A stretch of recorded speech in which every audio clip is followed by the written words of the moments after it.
I was pretty busy being a disaffected teen and learning to drive and doing a bunch of other stuff that I'm not going to talk about on an academic panel.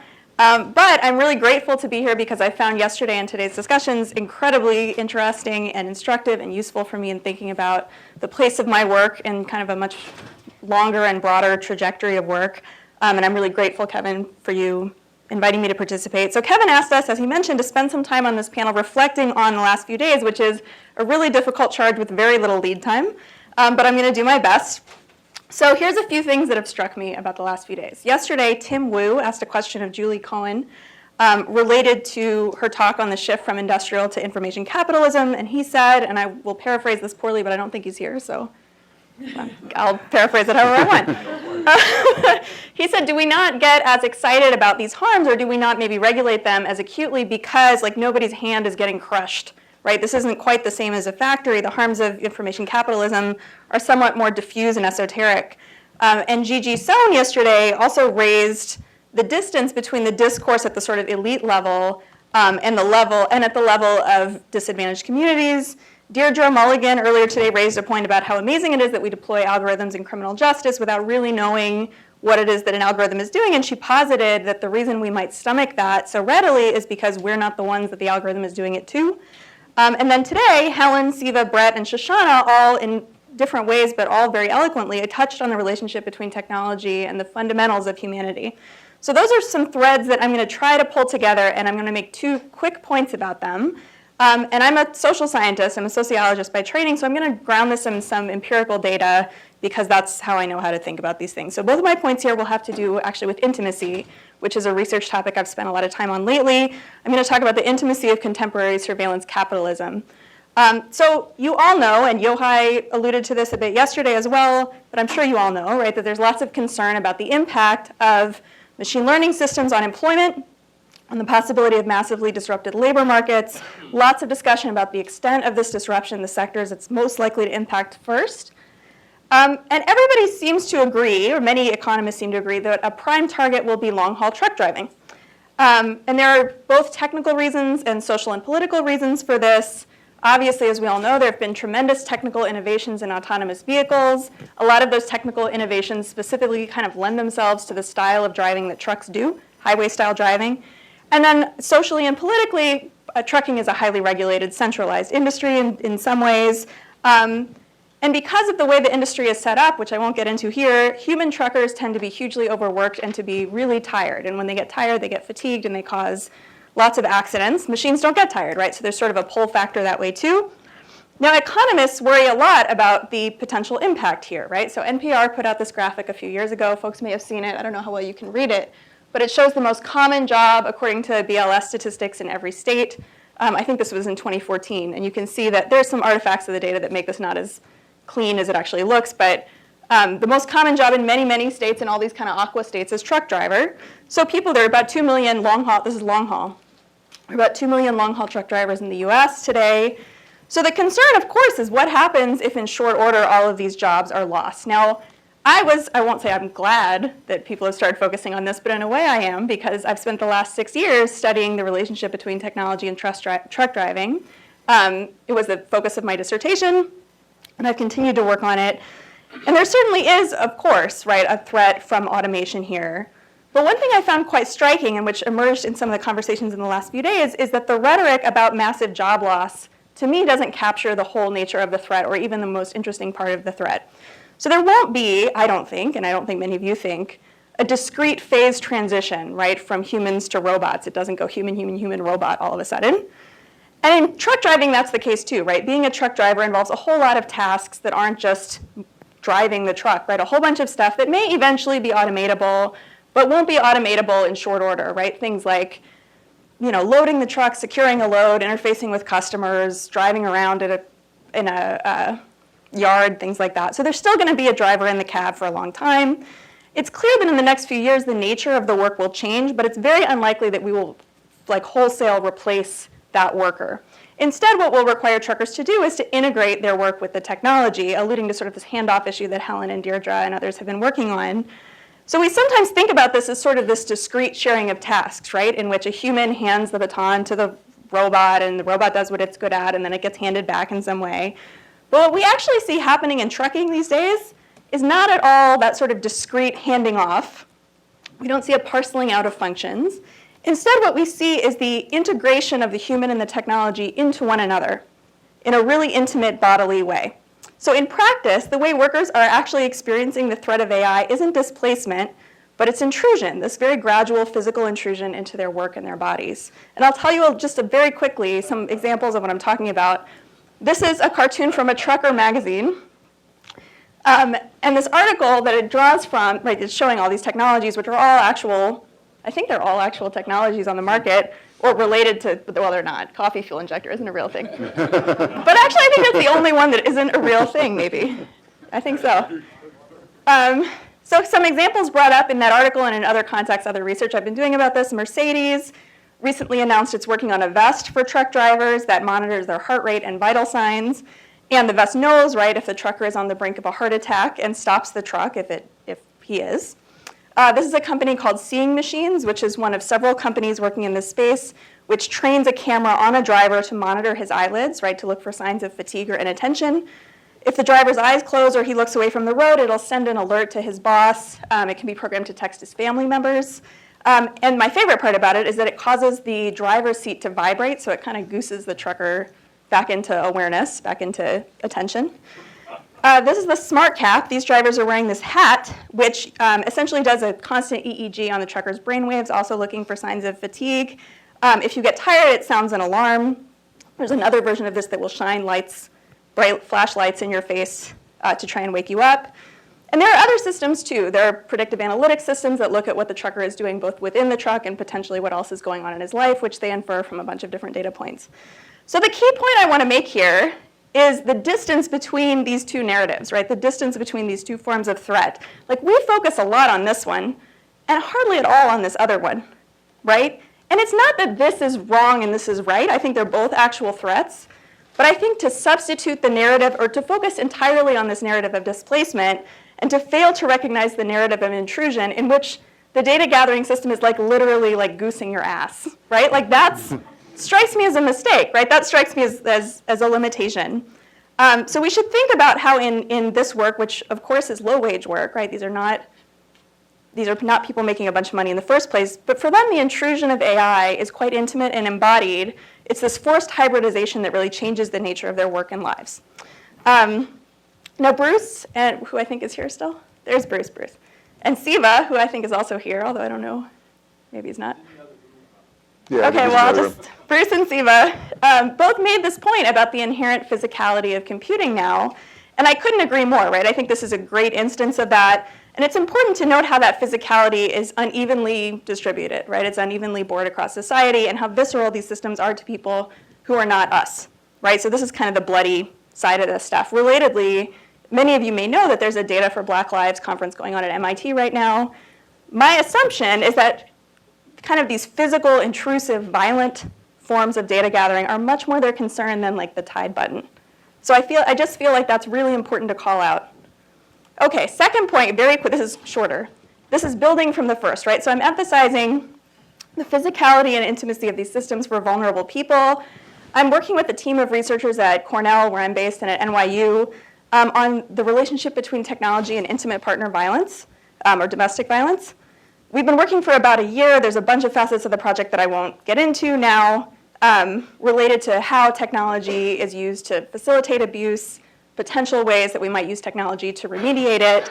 I just want to make one point about this context here, which I think is relevant, again, to some of what Bruce was saying, which is that if you look at the tech-related risks that victims of intimate violence face, the typical ways that we have, or that I have at least, of thinking about privacy and security fall apart. The threat model is basically entirely different, right? Even though technology is involved. So this is very much, again, in line with what Bruce said. And the big difference is that the adversary is physically co-present with you, right? The big difference is physicality. So the person that you're kind of trying to avoid, or the person that's trying to harm you through technology, is not separate, is not in North Korea, right? Is not separated from you by undersea cables. The person is there with you. So I'll talk just very quickly about a few of the key differences that we're finding in the work. One is kind of the risk of the blank slate, right? So often in privacy or security, if you're at risk, what we tell people is, if your integrity is compromised, like close your account and reopen a new one, cut up your credit card, change your password, like all these kind of straightforward pieces of advice to insulate yourself from the invasion. And it turns out that this is like fraught and sometimes terrible advice in the intimate partner violence context for a bunch of reasons. But one of the reasons is that disconnection can really greatly escalate your bodily risk, right? So weirdly, in some ways, it actually can be advantageous for victims of intimate partner violence to maintain some technical connection or some technological, digitally mediated connection to an abuser because it keeps the abuser from potentially coming and hurting them physically. So in some sense, you actually don't want to overprotect against tech-mediated abuse in some situations, right? Another difference is that when your adversary is intimate, it changes the nature of authentication, which is also something that I feel like this was a great, like Kevin really did a great job with this, like it's a great point of connection. So in a lot of contexts, we tend to think of an attacker doesn't know you personally, the attacker's connecting from elsewhere, but in intimate partner violence, the attacker can compel disclosure of your access credentials quite easily, right? You may share a computer with that person may own your account, right, may own your phone. The account might be a family plan, right? They can guess your security questions. They have your password. They can threaten you to get it. So the kind of obvious privacy and security authentication rules are just totally inapplicable here. Access credentials end up being basically meaningless. Spyware is a really big issue too, which many of you know. There's a lot of concern about the installation of apps that surreptitiously detect connection, location, communications, things like that. But there's also a big issue with what we call dual-use apps, which are things that we all use, things that are really common, like Find My iPhone, Find My Friends, parent trackers for kids, stuff like that, many of which can be used sort of off-label for surreptitious tracking. And our research is showing that advertising actually often suggests these uses, right? So if you search for track a cheating boyfriend on the Google Play Store, you get this ad for a parental tracker suggesting some algorithmic linkage between the two. And note again that this is off-the-shelf software. Like you don't have to be a hacker to install this. Like it's very easy to get access to this. So the reason I'm talking about this here is to emphasize, again, what happens when computing not only gets physical, but gets intimate. So sure, like Bruce pointed out, like now it can kill you, right? That's a big difference. But it also has to contend with this whole other set of social actors, right? Who aren't programmers or hackers. They're your trucking boss, or they're your abusive partner. And the system of surveillance capitalism that Julie has alluded to and that Shoshana alluded to, that political economy trickles down into these relationships, right? It reverberates downward into these social relations. And that often happens to the detriment of the most vulnerable people in our population. That's it. I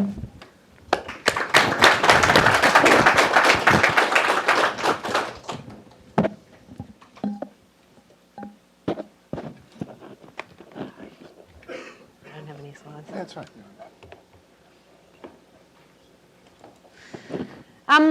At the dinner last night, it was at a restaurant called the Dandelion, and it was placed, the logo of the Dandelion, above the digital tornado and after the digital tornado. So it's a sticky metaphor. I want to use it. The tornado is where we are, and I think we've been going through that a lot, and the Dandelion is what we're fighting for. It is frail, it is beautiful, and if we succeed, we'll be rewarded with wine and coffee and nourishment and vitality. But the deck is totally stacked against the dandelion, that lone flower. I love the post-apocalyptic image that Christian accidentally found for the tornado. I have to say, the last 2 days make me feel like the tornado is just what we're facing. Shoshana's riveting topo analysis of the sanctuary made dust. So let's see if we can conjure from the contours of the tornado a space of life and light. What did I learn about the tornado? From Julie and Siva, that us scholars have spent enough time in these hands-off parlor games of what's to blame, technology, law, the internet, humanity. We need to get much more precise rather than these useless binaries. The story of the 20-year tornado, I'd say, is not built on these three pillars we've been talking about of networks, humanity, and algorithms. The interesting, darker story, and I liked the comments throughout the last 2 days from Sean Park, is much more about dark money, rampant testosterone, and sleek, devastating strategy, particularly what Julie so persuasively set up about entrepreneurial, legal, institutional appropriation strategies, regulatory arbitrage. the productive and controversial mobilisation and counter-mobilisation of law proactively as well as retroactively, and crucially, the correlative disabilities on information users. From Gigi, I heard how naive we were. Competition is just not a given. We need rules. We have 4 ISPs effectively, where we once had 7,000, and Tim Wu's documented that impressively. The choice for startups is be Facebook or be eaten by Facebook. And those startups and the sharks that inhale them are building dossiers on us that we can't do anything about.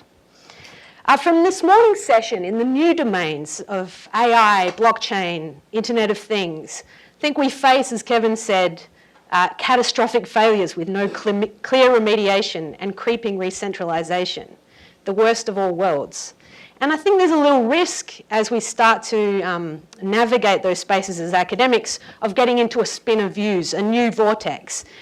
We risk becoming self-cancelling noise in our different definitions of what we're fighting for. I absolutely love the subtleties of what Christian and Deirdre are pushing for, but to outsiders who don't know the different subtleties of what they're fighting for around contestability or transparency, it starts to lose some of the central terrain of what we really want.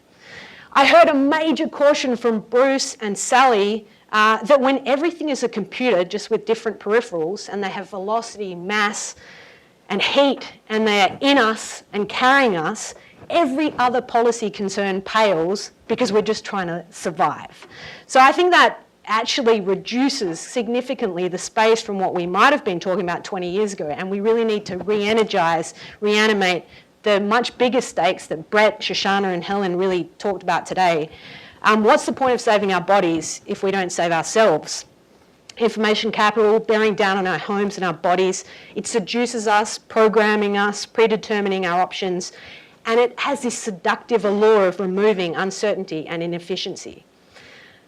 Pretty devastating analysis from Shoshana of no backstage, no exit, no walls, no corners.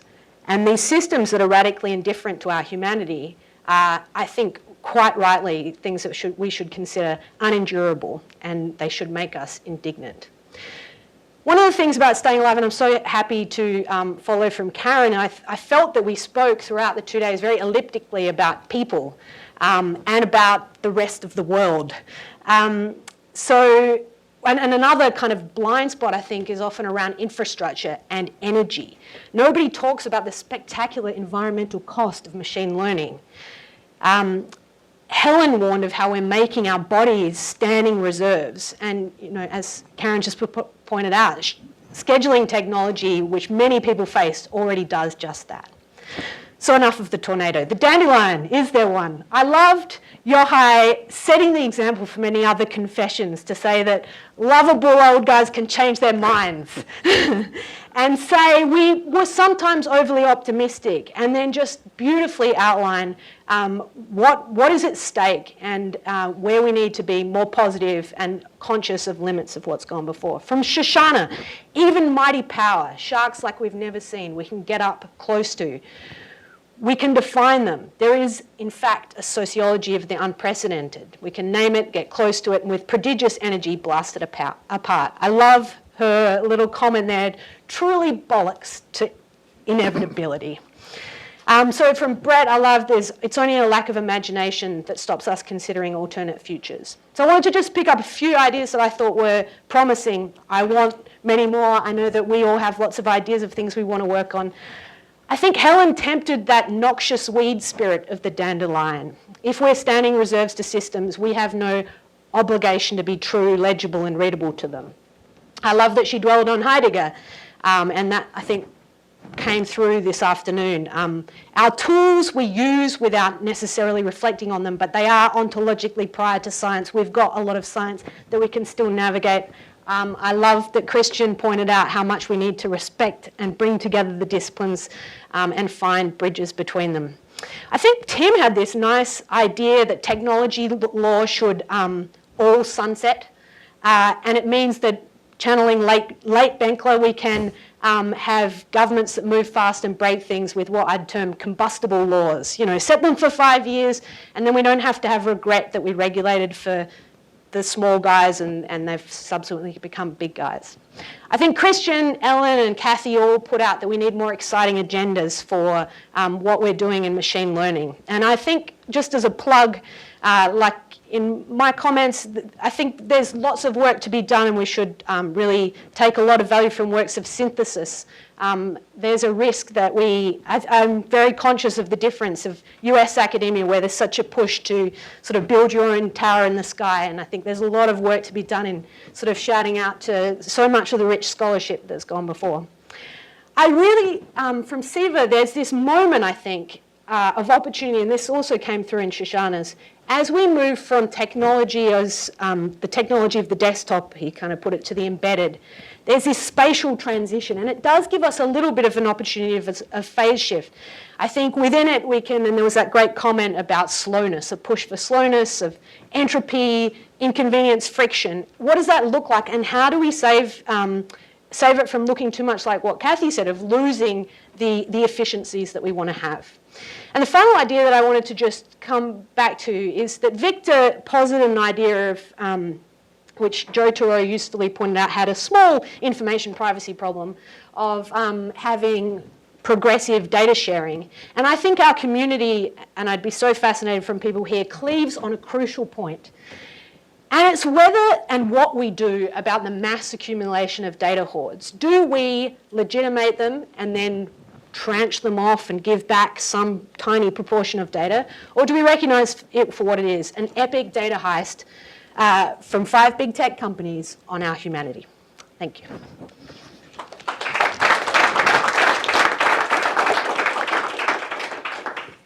All right, so I have a PowerPoint, but I'm not sure how to get it on. Let's see. Yeah, if you can you email it to me? Oh yeah, I then we probably can- should have talked to you about this in advance. That's okay. But, I can do this on the fly. so yeah, so I got it. What's your email? We're Oh back. yeah, actually you've it's been- the same as usual, Yeah, right? yeah. The one that you've been. People are probably going to flee as I do this, but you know, it's fine. Let's give us 1 second. It's cool. Yeah. You guys, let's do this. We could even take while we're doing this, we could even a question or comment from the audience. Let's just take a minute, but good, not. Yeah. good improvisation. Yeah. And ask I can also could technically, is this on? Hello? I don't think so. What do I do? No. I sent it to you, and now we can get it on the screen. Where do we put it? We put it here. Is it actually making me any louder? Yeah. Yeah, it's Okay. for recording. Yeah, I got it. Great, Okay. great. Oh, it's for recording. Okay, so Yeah. it doesn't really matter if it's making me any louder. Now, does it? Well, I mean, in a way it does, because you might not be able to hear me, but maybe I don't want to be heard. Well, I actually do want to be heard. I have a lot No, I've got of this awesome same things to say. Weird thing where it's going into the other menu. You know, I'm actually wearing the exact same outfit right now that I was wearing in that photo. So I just put this over there. So I was like, well, Lauren, you might need to spice things up. I mean, I like this outfit. At So, least it wasn't taken 20 years ago. All right, so well, you know, 'cause I'm still wearing the same clothes and they still function. So that's got the good. same thing. We won't go into presentation mode, but you can just, it'll go back and forth. Oh, like no, this, no. okay? Yes, to Okay, go great. back and forth like Yeah, that. But okay. it's not on the screen Oh, now. right, yeah. so- You actually want to see it? Yeah. Also, How about that? I bleed Bulldog blue, and Yale beat Harvard today, so that's also good news. And the best part of today, though, is going to be this presentation. So I'm going to be as brief as I can be, but I have some big points to make here. I'm going to do a little bit less actual name checking than my other members of the panel. I think I'm going to be referring sort of broad themes that people have been talking about today, but trust, even if I didn't name check any particular person, everything kind of influenced my analysis here. So I'm going to really concentrate on looking to the future, sort of the question, what is to be done, and how should we approach doing it? I don't have the answer to what we should do, but I have some procedural ideas. So 2 themes that have been going through this conference is basically the future is hard to predict. You know, when we read the original article that we're sort of centering our analysis around, there was a kind of this hopeful idea about what might happen with the internet, wanting to save infant industries, thinking about the kind of place the internet could be, you know, all that stuff. And even though it's like even the best laid plans, even the smartest people couldn't necessarily predict exactly how this stuff would play out. So the future is hard to predict no matter who's doing the prediction. So the second problem that came up is how do we get past the post-New Deal hopeful punt policy move? So here's what I mean by that. This isn't actually a term of art. It's basically, ever since the New Deal promised, okay, we'll get an administrative state, we'll have technocrats, and they'll know exactly what to do, and then we don't have to make value judgments anymore. The New Deal, well, you know, the administrative smart people fix everything. So a lot of people didn't like how the New Deal went, and that's why we got the Reagan Revolution. And then they were like, oh great, the free market, we'll just give everything to the free market, and then we don't have to worry about making value judgments anymore, because the market will bring us to what we need and want. So that's kind of failed too. The idea of, you know, the Laffer curve and all that stuff, Republicans are getting increasingly hysterical with sort of the way in which they point to their views about tax policy. Because unlike in the 80s, where it was a theory that if we gave everything to the free market, everyone will end up better off, it seems like in practice of years and years of doing this, that's just not what has happened. So we might not care about wealth distribution, but Reagan said a rising tide will lift all boats, and the data says that what didn't happen. So the free market and really big companies kind of have ended up failing us in a variety of ways. So the free market ends up not being so free, oligarchs pop up, but maybe the really big companies are quite smart, like Leif Schumpeter might postulate, but they fail us sometimes. We look at the decline of Microsoft to being a invidious monopolist, to Apple producing worse and worse products and having more and more dongles. So the really big companies have kind of failed ourselves in a way. Now we even have social media and the wisdom of crowds. That not to say, by calling them fallen, it's not to say that they haven't provided us with good things, but none of them have turned out to be the infallible source of moral judgment and truth and getting us to the right way. If we just give it to them, we will get a good answer.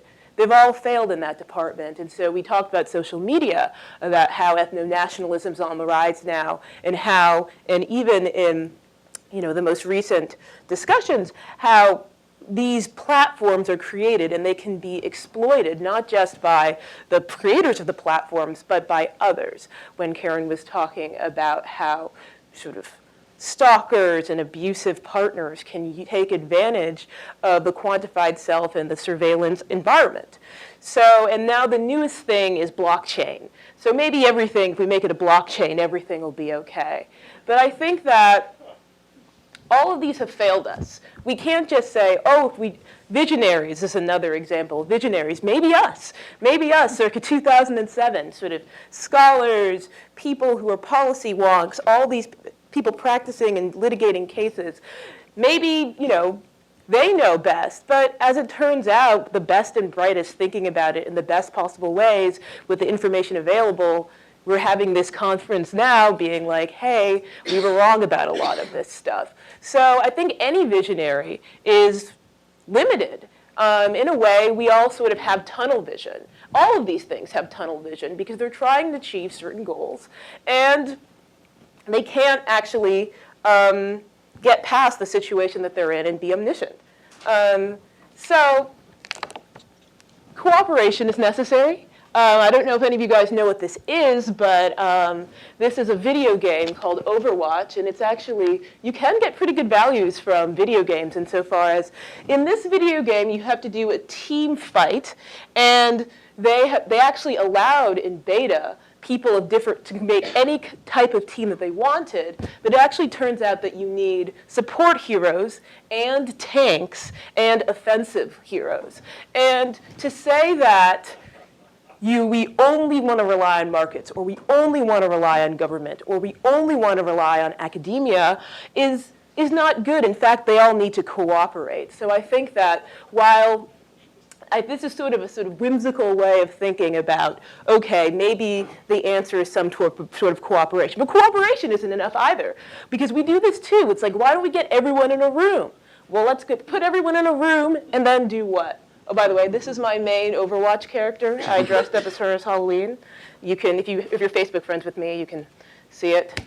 But my main proposition here, my affirmative thing, is that the way to approach major technological change is by going back to basics. So prior to the New Deal, it was conventional wisdom that no one actor in society could really have the truth in terms of how to fix things, because they were more comfortable making value judgments, for one thing. There was the idea of finding the truth in the common law.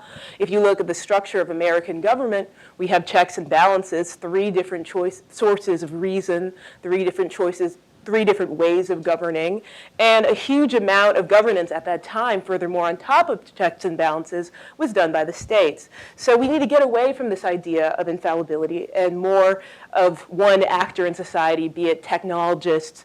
But that's still, the back to basics means this procedural toolkit. And you'll notice if you think about it, I mean, these are tools that are associated with traditional common law lawyering and up until very recently philosophy.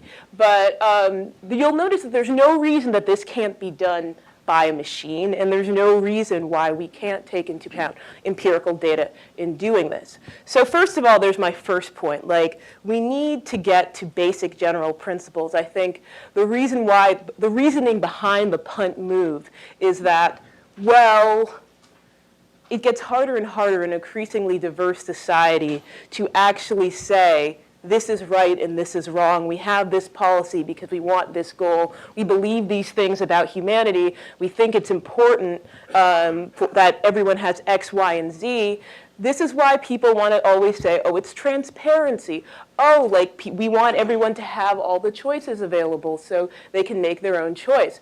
But ultimately, it's just not getting us there. And I think we need to start having a baseline of what we're talking about when we're thinking about how we want people to relate to one another, not just in society, but also in the context of business. I teach contracts and commercial law, and people think of that who don't actually work in the area as some type of cold libertarian area, but actually if you read the UCC, it's undergirded with the idea of basic commercial good faith. And the common law is actually one of the few areas which is actually built on the idea of basic moral reasoning. So this could actually be a resource for people trying to bring values back into the discussion. And the technology is really interesting. We talked about technology a lot. We had tech talks, but we're not going to get good policies just by getting the policymakers and the people who really understand the technology in the room. A lot of times, policymakers who don't want to make choices, they go to the tech person and they say, what should I do? And the tech person is like, well, I mean, I was trained to code and build systems. This isn't the typical type of moral reason. Like, I wasn't trained to do moral reasoning.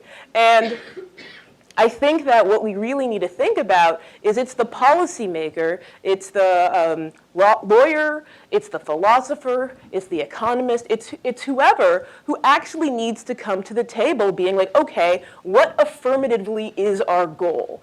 And yes, you should bring in order to execute that goal and to modify the goal, we should be talking with people in the context of technology. But you have to have a principle to begin with. And the second point brings me to the idea of reflective equilibrium. So reflective equilibrium is effectively when you start with a principle, you look at a case, you apply it to the case, and then you change the principle based on what you see. That's how the common law works, and actually that's how machine learning works. That's why machine learning is so much more sophisticated than previous forms of computer reasoning. It's imitating the ways that humans have in the past dealt with our most difficult problems.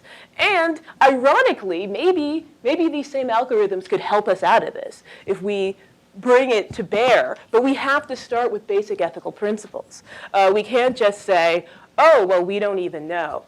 You will not just get there unless you have a basic belief in the infallibility of one of these fallen gods. You must believe one of them did not fall, but I'm of the belief that they all are not sufficiently. So first of all, what is re-emphasizing basic ethical principles? And you can get those from anywhere. I like to start from the common law simply because they have a particular standing in American society. They already exist. They underpin multiple sources of law, even if they're no longer the governing law. The definitions in our statutory law often draw from the common law, and they have a particular standing in society. So that's why, but they can be modified, but that's why I start there, but you could start elsewhere. But anyway, what does re-emphasizing these tools allow us to do? Well, first of all, let me explain what I'm not arguing. I'm not arguing that common law is a replacement for statutory or administrative law. There are certain things that statutory law and administrative law are simply better at. But what am I arguing? So there are two versions of my argument. There's the weak version, and then there's the strong version.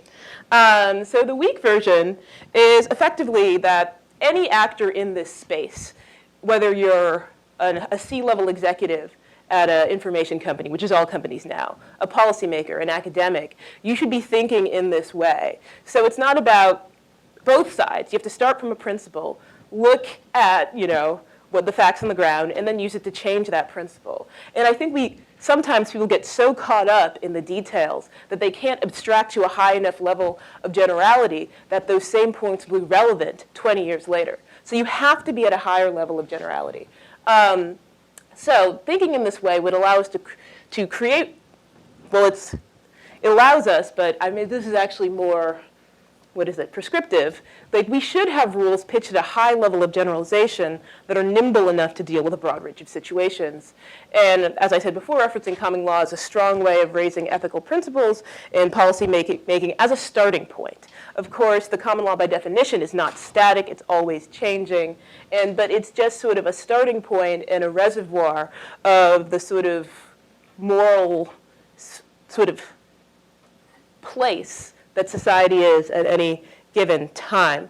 But the strong version, and this is relates to my research project as they are, is that the common law as is practiced in state courts and as when federal courts act as common law courts actually matters quite a lot. It actually can do a lot of good in society, and here's how. First of all, it is itself a backstop and a way of directly regulating things when there are no administrative bodies available.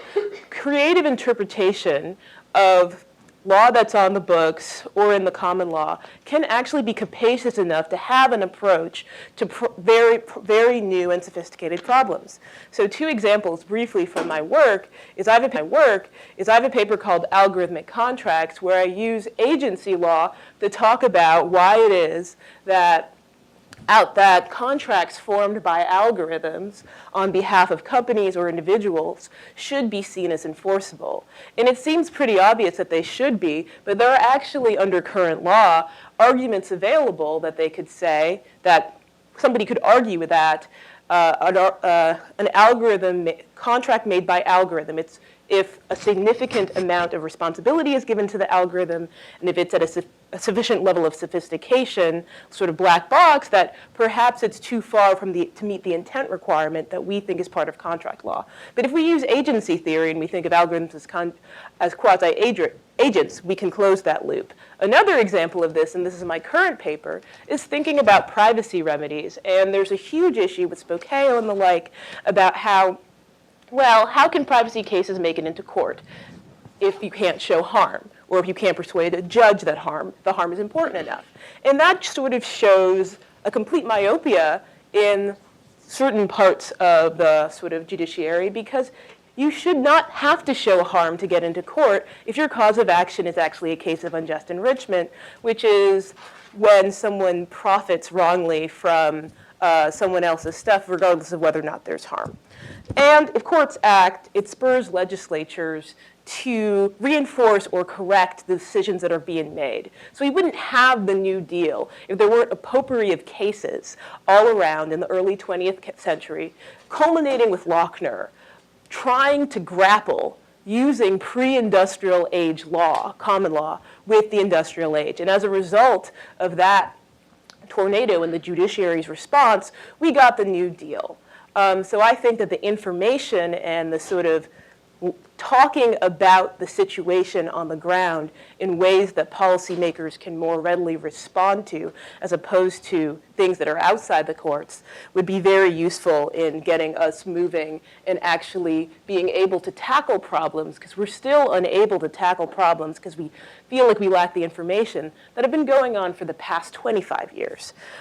So basically, to close it up, if we're going to move forward and try to address the problems in the digital age, we need a return to thinking about values and creatively using reflective equilibrium, whether it's in the common law courts or outside. There's no substitute for human reasoning and conscious choices about our value in society, and that is that. Thank you. Great. So please give a hand to all three of these folks for taking on a very difficult task. So given that we are now just about at the time that we were supposed to wrap up and go